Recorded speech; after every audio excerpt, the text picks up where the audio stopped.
월요일 아침에 알람이 울릴 때는 어떤 마음으로 일어납니까? 또 출근이구나. 또 밥해야 하는구나. 오늘도 무의미한 하루를 버텨야 하는구나. 우리는 그렇게 생각하지요. 감사의 고백보다는 깊은 한숨이 먼저 나오는 그런 시간들이 월요병에 걸린 사람들의 모습입니다. 월요일날 출근하는 지하철은 마치 유배지로 가는 열차 같고, 반복되는 집안일은 또 회사에서 업무는 그야말로 벗어날 수 없는 굴레와 형벌로 여겨지기도 합니다. 왜 우리는 이렇게 월요병을 앓고 살아가는 것일까요? 그것은 우리가 노동을 에덴 동산에서 죄를 짓고 쫓겨난 인간의 형벌로 생각하기 때문입니다.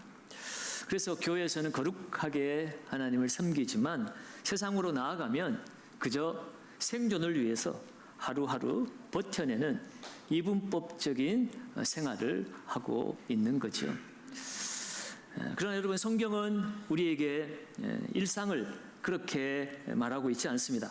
노동을 단순히 생존을 위한 도구라고 말하지 않습니다.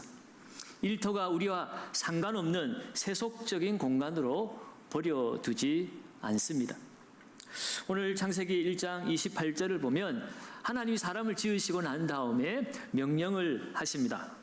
그들에게 복을 주시며 그들에게 이르시되 생육하고 번성하여 땅에 충만하라, 땅을 정복하라, 바다의 물고기와 하늘의 새와 땅에 움직이는 모든 생물을 뭐하라고요? 다스리라 하시니라.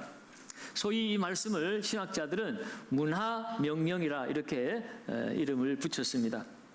오늘 이 하나님의 말씀은 단순히 고대에 에덴 동산이 있던 시절에만 이루어졌던 명령이 아닙니다. 오늘 이 명령은 오늘 우리의 월요일 아침에도 들려오는 명령입니다. 우리의 직장과도 관련이 있고 우리의 학교 책상과도 관련이 있는 명령입니다. 오늘 하나님의 그 창조의 장엄한 선언 앞에서 오늘 우리가 발을 딛고 살아가는 이 세상의 의미를 새롭게 발견하기를 바랍니다. 그리고 하나님이 창조하신 이 세상에서 우리는 어떻게 이 세상을 경영하며 살아내야 하는지를 깊이 생각해 보기를 원합니다. 특별히 오늘 말씀을 통해서 함께 첫 번째로 나눌 말씀은, 하나님은 우리에게 이 명령을 하시기 전에 복을 먼저 주시는 분이시라는 거예요. 오늘 28절을 다시 한번 보면 이 하나님의 명령을 시작하기 전에 먼저 이렇게 말씀을 하십니다. 하나님이 그들에게 무엇을 주시고요? 복을 주시며 그들에게 이르시되라고 말씀합니다. 우리는 오직 뒤에 정복하라, 다스리라 이 명령의 무게 앞에 눌려서 하나님이 먼저 말씀하신 복을 주셨다라는 말씀을 놓치는 경우가 있습니다. 하나님은 결코 빈손인 우리에게 명령만 하시고 거룩한 과제를 던져주시는 분이 아니십니다. 하나님은 명령 전에 먼저 우리에게 복을 주셨습니다. 여기서 이 복을 주시며라고 하는 이 히브리어 단어의 의미는 단순히 우리가 세상에서 행운을 빈다 하는 그런 복 정도가 아닙니다. 이 복은 우리에게 생명을 풍성하게 하는 복이고 사명을 감당할 수 있는 능력과 권위를 부여하는 것이 바로 오늘 이 하나님 주시는 복의 의미입니다. 그러면 여러분, 오늘 성경이 말하는 복은 우리가 흔히 세상에서 말하는 잘 먹고 잘 사는 복으로 끝나는 것이 아닙니다. 물론 우리가 먹고 사는 문제도 중요합니다. 그러나 오늘 성경이 말하는 복은 그것보다 더 깊고 넓은 의미입니다. 하나님의 복은 사명을 감당하게 하는 복입니다. 하나님이 맡기신 자리에서 우리가 아름답게 살아내게 하는 복입니다. 하나님의 뜻을 이 세상 가운데 드러내도록 하는 복입니다. 오늘 이 자리에 앉은 분들 중에 어떤 분들은 숫자를 잘 다뤄서 회계에 뛰어난 분이 있습니다. 어떤 사람들은 사람의 마음을 잘 읽고 그들을 위로를 하는 분이 있습니다. 어떤 분은 손재주가 좋아서 뚝딱뚝딱 하면 뭐든지 다 고치고 만들어내는 분도 있습니다. 어떤 분들은 아픈 사람들을 잘 돌보는 분들도 있습니다. 문제가 생길 때 뒤에서 정리를 잘 해내는 사람들도 있습니다. 여러분, 이러한 모든 것들이 다 우연히 주어진 것이 아니라 하나님께서 우리에게 사명을 감당하시기 위해서 복으로 주신 것이라는 것을 우리는 깨달아야 합니다. 하나님은 왜 사명을 주시기 전에 복을 주셨을까? 그것은 우리가 하나님의 대리 통치자이기 때문에 그렇습니다. 지난번에도 한번 말씀드렸죠. 고대 근동에서 왕들은 멀리 자기 통치권이 잘 미치지 않는 곳에는 자기의 형상, 동상이나 목상을 세워서 이 땅은 내가 다스리는 곳이다, 그것을 선포하고 그 땅의 주민들도 그렇지, 우리의 왕은 이 사람이야 라고 그것을 잊지 않게 만드는 표지판이었습니다. 하나님은 이 세상이라고 하는 거대한 용토에 돌이나 나무로 만든 상을 세워놓은 것이 아니라 하나님의 형상으로 만들어진 저와 여러분들을 이 세상의 통치자로 세워놓으셨습니다. 세상 사람들이 보이지 않는 하나님을 어떻게 볼 수 있고 알 수가 있습니까? 그것은 바로 월요일 아침부터 우리가 세상 속에 나아가서 땀 흘리고 수고하는 그 뒷모습을 볼 때에 세상은 하나님의 형상을 보게 되어지는 것입니다. 세상의 사람들을 따뜻하게 대하는 그 얼굴을 보면서 하나님의 성품을 이 세상이 알아가는 것입니다. 그러면 여러분, 우리가 이 세상을 살아가는 그 모습 자체가 하나님의 통치가 얼마나 아름다운 것인지를 보여주는 것이라는 것을, 우리는 하나님의 그 살아있는 표지판이라는 것을 우리는 깨달아야 하는 것입니다. 그러면 여러분, 우리는 우리 스스로에게 질문해 보아야 합니다. 나는 하나님 주신 이 복을 어디에 사용하고 있는가? 이 복을 그저 나의 안락만을 위해서 오늘도 쌓고 내일도 쌓고 쌓아놓기만 하고 있는가? 아니면 하나님께서 명령하신 대로 이 복을 누군가를 살리는 일에 사용하고 있고, 공동체를 세우는 일에 사용하고 있고, 세상을 아름답게 가꾸는 통로로 흘려보내고 있는가? 오늘 우리는 우리 스스로를 돌아보아야 합니다. 오늘 저와 여러분들이 직장에서 정직하게 서류를 작성하고, 가정에서 아이를 따뜻하게 훈육하고, 사회의 부조리 앞에서 정의의 목소리를 낼 때, 여러분, 그것은 오늘 우리의 복이 어디로 흘러가는가를 보여주는 표지판입니다. 하나님은 우리를 그저 이 세상에 생존자로 부르지 않았습니다. 그저 살아내도록 먹고 마시도록 우리를 만들지 않았다는 것입니다. 하나님, 우리를 하나님의 영광스러운 대리자로 이 땅에 보내셨습니다. 우리는 하나님의 영광을 드러내는 통로입니다. 그러면 여러분, 내 손에 쥐어진 그 작은 기술 하나가 하나님의 그 거대한 창조를 이어가는 도구가 되고 있다는 사실을 우리는 깊이 인식해야 합니다. 그 사실을 인식한다면 오늘 우리가 이 세상에서 내가 일하고 살아가는 그것이 얼마나 가슴 벅차고 영광스러운 일인가를 우리는 깨닫게 될 것입니다. 여러분, 그것은 우리가 매일 아침 만지는 키보드일 수 있습니다. 오늘 부엌에서 남편과 아이를 위해서 열심히 요리하는 주방의 칼일 수가 있습니다. 직장의 청소의 도구일 수도 있고요, 학교의 분필일 수도 있습니다. 오늘도 누군가에게 필요한 것을 날라주는 그 자동차의 운전대가 하나님의 영광을 드러내는 도구가 될 수가 있습니다. 회사에서 계산기를 두드리고 병원에서 집도하고, 여러분, 이 모든 것은 다 하나님의 영광을 드러내는 도구입니다.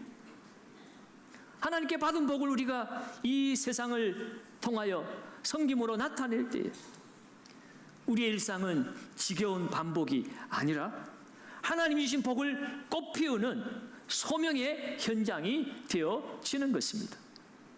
오늘 저와 여러분들이 이 세상이 정말 하나님의 영광을 드러내는 소명의 현장이 되어지시기를 주의 이름으로 축원합니다.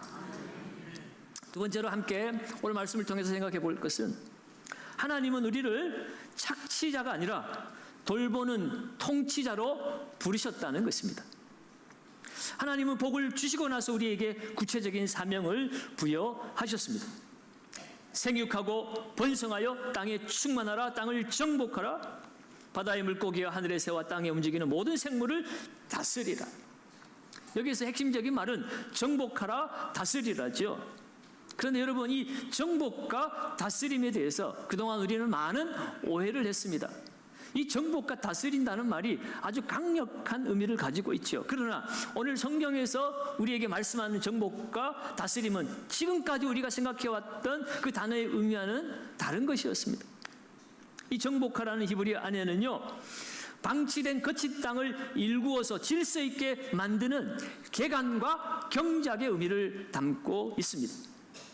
또한 이 다스리라는 히브리어는요, 목자가 어린 양의 그 양떼를 세심하게 돌보는 것 같은 부드러운 보호의 의미를 담고 있습니다. 그런데 사람이 타락하면서 이 하나님이 우리에게 주신 이 정복과 다스림의 의미를 오염시켜 버렸습니다. 정복이라고 하면 남을 짓밟고 파괴하는 폭력이 떠오르죠. 다스림이라고 하면 그 위에 군림하고 그 힘으로 누군가를 착취하는 것을 우리는 떠올리게 됩니다. 그러다 보니 오늘 이 정복하고 다스리라는 이 말도 사람들이 오해하여 그것을 적용합니다. 마치 인간은 자연을 정복하고 다스리라고 했으니 이 자연을 마음대로 파괴해도 된다고 하나님이 허가하신 것처럼 이해를 한 것이 문제입니다. 그래서 오늘도 사람들은 어떻게 합니까? 더 많이 차지하려고 하고, 더 많이 소비하려고 하고, 더 많이 지배하려고 합니다. 그러면서 그것은 하나님이 우리에게 주신 권리라고 정당화시키고 있습니다. 그러나 여러분, 오늘 성경이 말하는 다스림은 그런 것이 아닙니다. 하나님이 우리에게 주신 다스림은 이 세상이 말하는 굴림이 아니라 생명을 살리는 살림입니다. 살려내는 것입니다. 착취가 아니라 돌봄입니다. 파괴가 아니라 질서를 세우는 일입니다. 하나님은 이 세상을 만드시고 보시기에 어떻게 했다고 그랬습니까? 좋았더라 말씀하셨어요. 그러면 여러분, 우리가 하나님의 대리 통치자로 이 땅에 보냄을 받았습니까? 그렇다면 우리도 이 하나님이 지으신 이 피조 세계를 좋게 만들어야 될 책임이 있습니다. 다시 말해서 이 피조 세계를 살리는 생명의 도구가 되어야 하는 것이죠. 무질서가 있는 곳에 질서를 세워야 합니다. 상처난 곳을 돌봐야 합니다. 약한 것을 보호해야 합니다.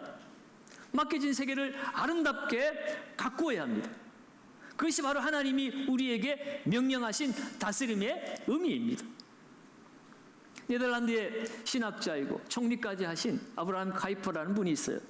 그분은 하나님의 주권 영역에 대해서 주창한 바가 있는데, 그의 말에 의하면 우리 삶의 모든 영역 중에 그리스도께서 내 것이다라고 외치지 않는 영역은 단 한 군데도 없다는 거예요. 다시 말해서 이 세상 모든 영역에는 그리스도가 주권자로 계시다는 것입니다. 그것이 정치이든 경제이든 사회이든 문화이든, 우리는 이 세상 모든 영역에서 하나님의 숨겨진 질서를 발견하고 그것이 하나님이 원하시는 아름다운 모습이 되도록 가꾸고 꽃을 피워야 할 책임이 있습니다. 정치를 해도 하나님의 영광이 드러나도록 정치를 해야 되는 거예요. 비즈니스를 해도 하나님의 영광이 드러나도록, 하나님의 뜻이 이루어지도록 우리는 비즈니스를 하는 거죠. 정복한다는 것은 무질서한 세상에 하나님의 질서를 세우고 정돈하는 것입니다. 다스린다고 하는 것, 바로 이 죄로 말미암아 상처난 이 세상을 주님의 사랑으로 치유하고 돌보는 일, 그것이 바로 하나님의 대리 통치자로서 우리가 이 세상에 다스려야 될 우리의 책임입니다. 여러분이 학교에서 아이들을 가르친다면 단순히 지식을 전달하는 선생으로 끝나지 말고 그 아이 안에 숨겨진 하나님의 형상을 발견하고 그 생명이 하나님 앞으로 돌아가도록, 성장하도록 도와주는 스승이 되어야 되는 거예요. 그것이 곧 다스림입니다. 비즈니스를 할 때도 이익만을 쫓는 사람이 아니고 정직한 거래를 통해서 사람을 살려야 합니다.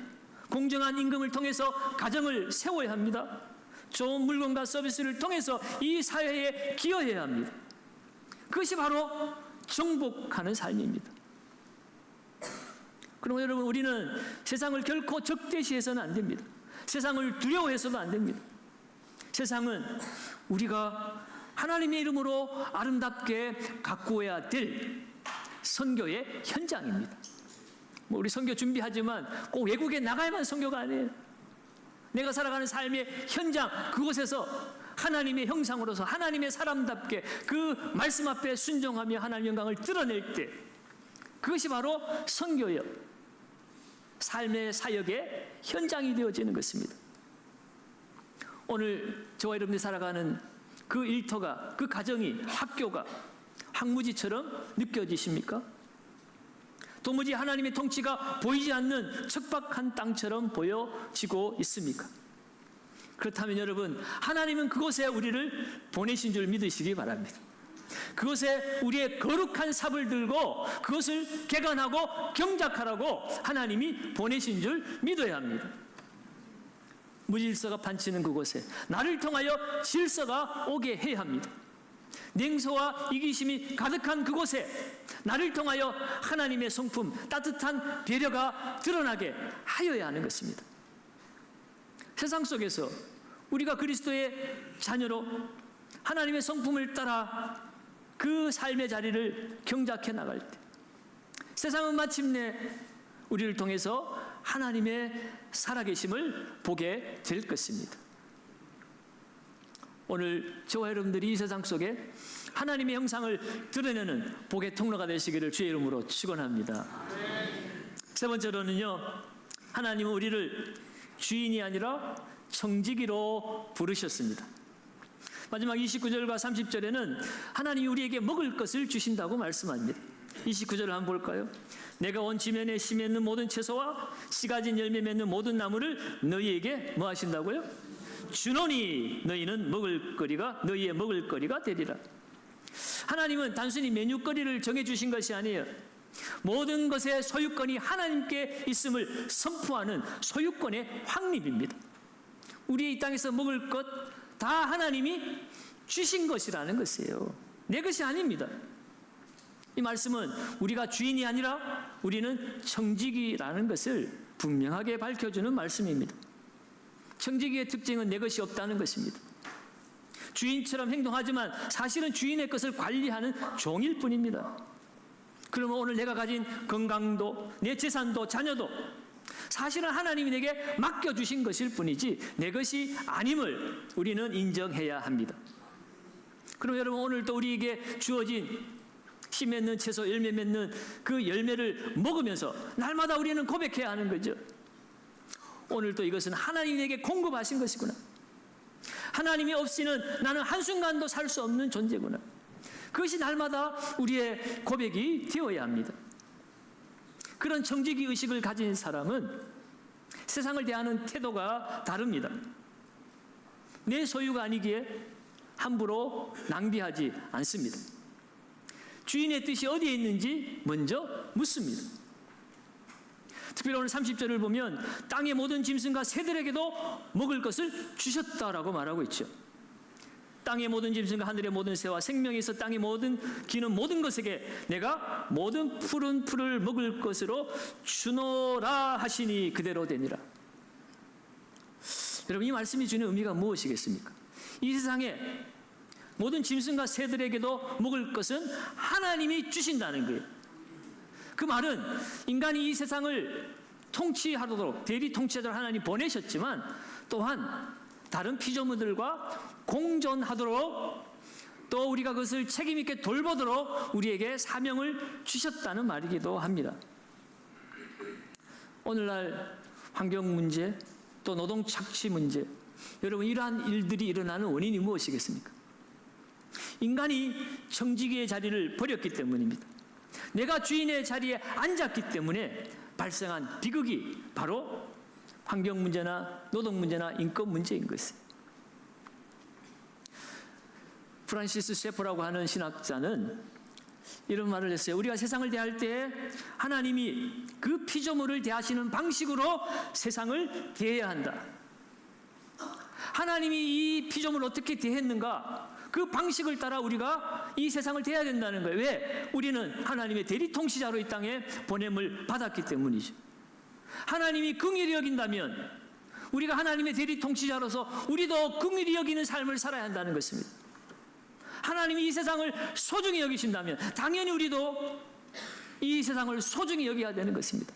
종이 한 장, 물 한 방울도 우리는 소중히 여기는 사람들이 되어야 합니다. 오늘 우리의 소비 생활은 어떨까요?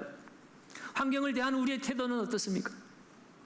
나만 편하면 되라고 여전히 우리의 바벨탑을 쌓아가고 있지는 않습니까?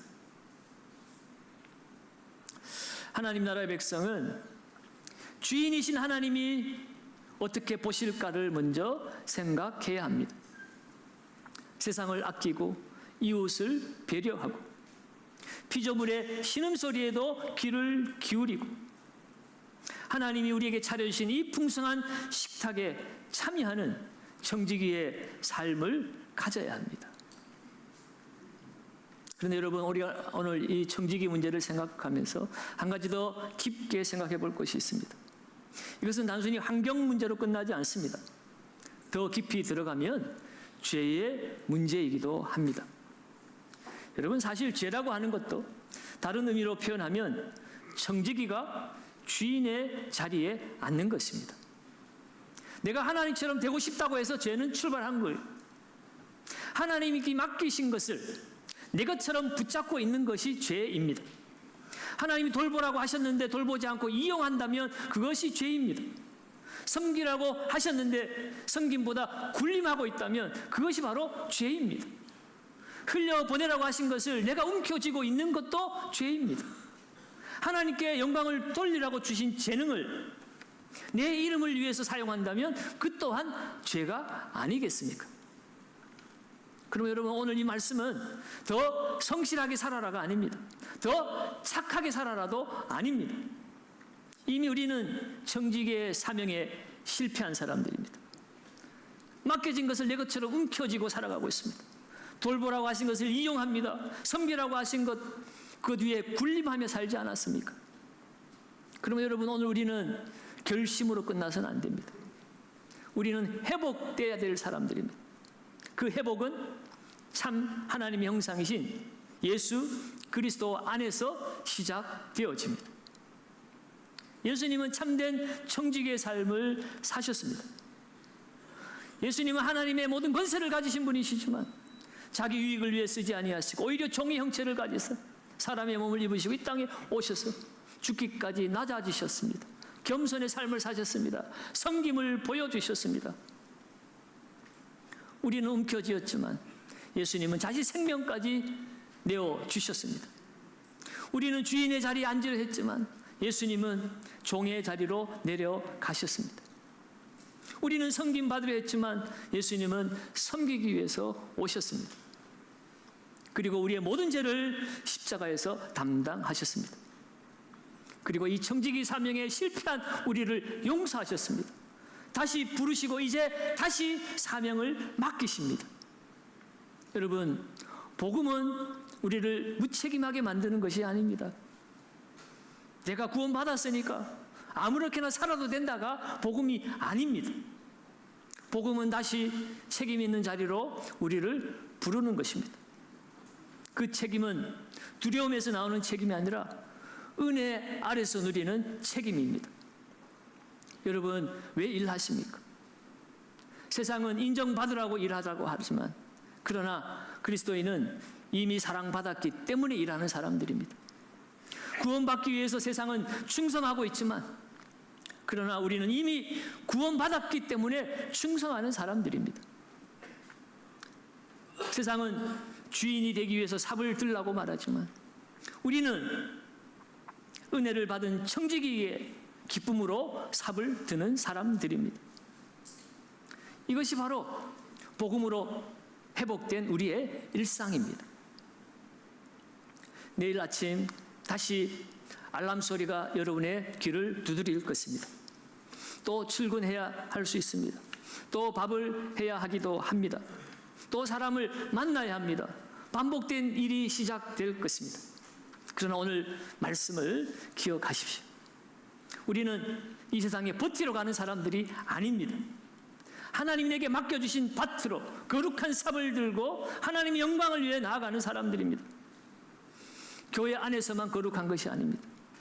하나님께 드려진 그 일상이 더욱 거룩해야 합니다. 강대상만 거룩한 자리가 아니에요. 하나님 앞에서 정직하게 일하는 여러분의 학교의 책상도, 여러분의 직장의 책상도 강대상보다 더 거룩할 수 있습니다. 찬양대의 악기만 거룩한 것이 아니에요. 여러분이 두드리는 키보드도 거룩하고, 여러분이 부엌에서 요리하는 부엌칼도 거룩한 것입니다. 중요한 것은 도구가 아닙니다. 그 도구를 드는 사람이 누구 앞에서 어떤 마음으로 그 도구를 드느냐가 중요합니다. 오늘 저와 여러분들이 서 있는 일터, 학교, 가정, 사회, 그 모든 자리는 하나님이 파송하신 선교지인 줄로 믿습니다. 그 자리가 비록 사람의 눈에는 작게 보여도, 반복되는 허무한 자리처럼 보여질지라도 오늘 하나님께 드려진 하루는 결코 무의미하지 않습니다. 하나님은 오늘 또 우리에게 복을 주시며 부르셨습니다. 사명을 주시며 보내셨습니다. 오늘 우리를 청지기로 세우셨습니다. 그러므로 우리는 우리의 맡겨진 그 자리에서 거룩한 삽을 들어야 합니다. 세상에서 그 삽을 들고 수고의 땀을 흘릴 때에 그 정직한 뒷모습을 세상이 보고, 아, 하나님이 살아계시구나, 하나님이 통치하시는구나, 그것을 이 세상 사람들로 하여금 고백하게 해야 합니다. 오늘 이 냉랭한 세상 속에서 이웃을 돌아보는 오늘 저와 여러분들의 그 따뜻한 손길을 통해서 세상은 예수 그리스도의 아름다운 통치를 경험하게 될 것입니다. 왕의 형상으로 이 세상의 한복판에 파송된 저와 여러분들, 이번 한 주간도 하나님의 영광스러운 청직의 삶을 사시기를 바랍니다.